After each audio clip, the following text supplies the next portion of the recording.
Apple has officially introduced the newest member of the family, the iPhone 16e. And in this video, I want to talk about everything new and also tell you 13 key differences between the 16e and the iPhone 16. So first off, let's talk about the design, because the iPhone 16e does have a full screen design with no home button, and it also has the action button instead of the mute switch on the side. However, it does not have the camera control button, which of course is a newer feature that's on all the other iPhone 16 models. And if you look at the display itself, we have another interesting move here from Apple. So we have a 6.1-inch OLED display, which is a major step up from the 4.7-inch LCD display on the previous iPhone SE 3. So that's a big jump. However, it does not have the dynamic island with those beautiful animations. We have that notch, and you can see we do have some slightly thicker bezels as well. And it's also worth mentioning that the iPhone 16e has just regular ceramic shield on the front glass, whereas the iPhone 16 has next generation, or what Apple calls the latest generation, ceramic shield. So basically the front glass might be a little bit more resistant to drops on the 16 versus the 16e. But it's not just the display quality, it's also the brightness of the display, where we have another pretty big difference between the 16 and the 16e. So the iPhone 16e has an 800 nit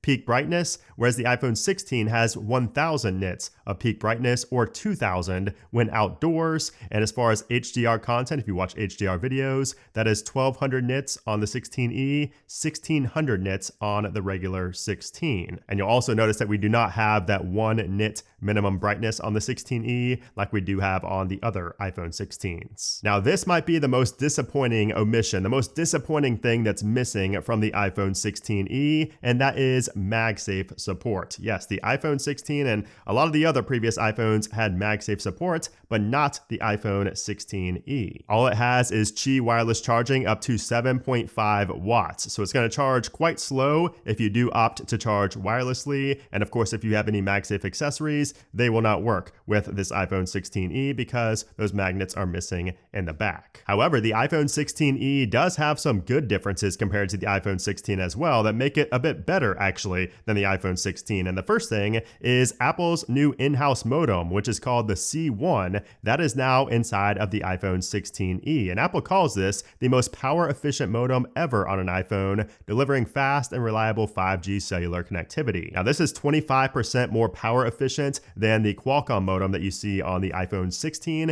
It might not be as good performance-wise. We pretty much know it's not going to be as good performance-wise, but you're going to save battery life, in big part because of this new in-house modem inside the 16e. And that leads us right to the next big difference between the 16 and 16e, and that is the battery life. So again, because of this modem, and of course some of the other changes as well, we can see that the iPhone 16e gets up to 26 hours. It's rated for 26 hours of video playback versus 22 hours on the iPhone 16. So that is a 4-hour difference between these two, which is pretty big, especially considering that, it's just a cheaper model of the iPhone 16. Of course, your average consumer, the people who want, iPhones without all the crazy features, their number one thing that they love is battery life. So I think this is a big deal that a lot of people are going to overlook. And also, just like the iPhone 16, the iPhone 16e can fast charge up to 50% in 30 minutes. Now, we also need to talk about the camera, because I've had quite a few questions about the camera on the iPhone 16e. So it has a single firing 48 megapixel fusion camera with an integrated 2x telephoto. So basically it's like having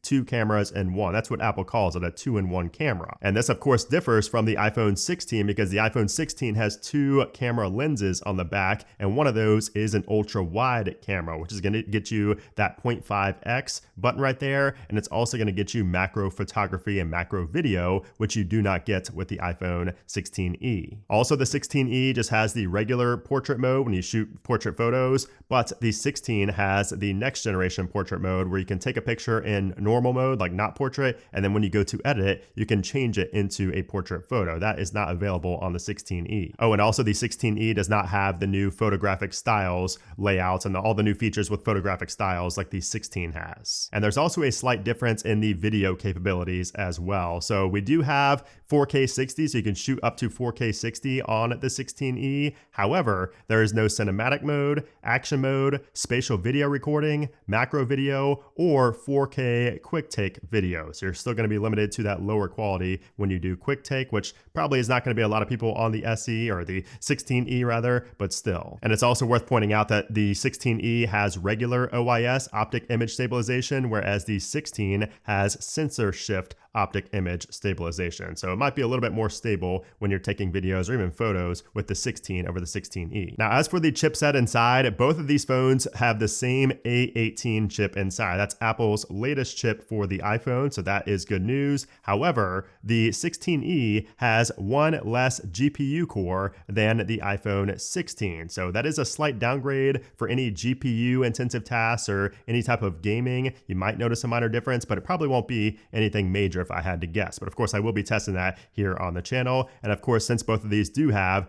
A18 chip, and of course, both have 8 gigs of RAM, we do have Apple Intelligence support on both phones. So the 16E is the cheapest iPhone Apple sells, and it has Apple Intelligence support, which is big. Now, there's also a difference in Wi-Fi speeds and just overall connectivity aside from that modem, because the iPhone 16E only supports Wi-Fi 6, whereas the iPhone 16 supports Wi-Fi 7. Now, both do have Bluetooth 5.3 at least, which I think is a bigger deal than the Wi-Fi capabilities, but that is one thing to know. But one thing that's absent on the iPhone 16E that I really wish was there is the ultra wideband chip. So that of course is on the iPhone 16, not on the 16E. And this ultra wideband chip is going to be what's going to get you features like the precision location tracking, AirDrop and name drop, like when you hold two phones up together like that to AirDrop or transfer, contact information, or like when you transfer to a HomePod by just putting your phone over top of it. You can't do things like that on the 16E since it's missing the UWB chip. Oh, and also Thread support is missing on the 16E if you're somebody who's into HomeKits. And then of course there's a difference in the colors. So we have matte black and matte white. Those are the only two options for the 16E, whereas the iPhone 16 has a much more colorful lineup with colors like ultramarine, green, pink, and of course the black and white for the 16 as well. And then finally, we have to talk about the difference in price because we do have a $200 price gap between the 16E and the iPhone 16. So both start at 128 gigs, but it's $599 for the 16E and $799 for the iPhone 16. And that's a pretty big deal. I mean, $200, especially for the type of person who's going to be buying the iPhone 16E, that is a substantial amount because, you think about the person who just goes into the Apple store and says, I want the cheapest iPhone you sell. When they hear a $200 difference between the two and they both have the 16 name in front of them like they're the latest, and of course a lot of the features are still there, including Apple Intelligence support, that's a pretty big difference. So I think that the iPhone 16E, yes, it's a little bit more than we anticipated. We thought it'd be $500, but it is going to be $600. I still think it's a solid price for what you get, especially with Apple Intelligence support. I know it's not the best yet. The camera, the display, the OLED display,